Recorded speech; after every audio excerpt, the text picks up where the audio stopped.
Assalamualaikum warahmatullahi wabarakatuh. Pukeh tanda saboh kawan cicinggang jipa meputa-puta di langit kedai idi. Menyajamun haba urang Aceh menyajemusu kliung cat uro nyan tanda jih na urang meninggal dunia. Nibak cat uro Sabtu tanggal 2 bulan 10 meribe cicinggang jiputa-puta di atas langit ibu kota Aceh Timur idi raya.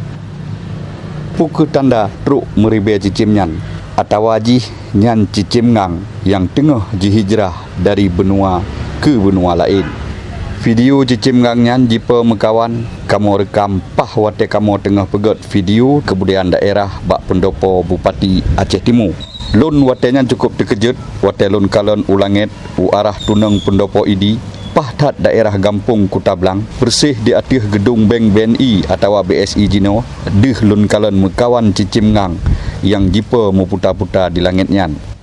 Kira-kira pada minit kemudian cicim mekawan nyan jipa u arah tunang kedai idi kira-kira u atas Gampung Pulau Blang.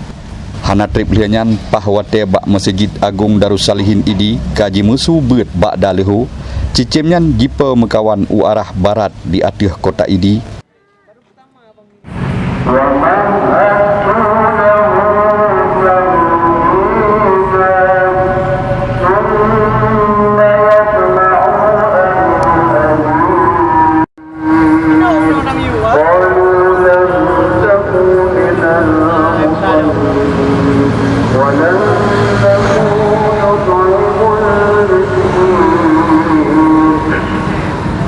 Lihnyan cicim mekawan nyan jipa jiuh gadah u arah barat laut.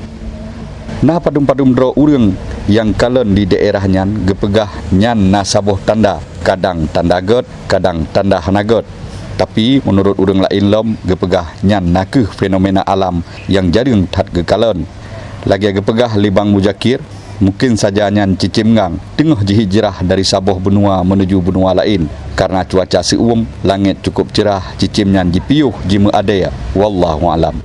Habanyo gepesampo oleh Ilyas bin Ismail, Freelance News.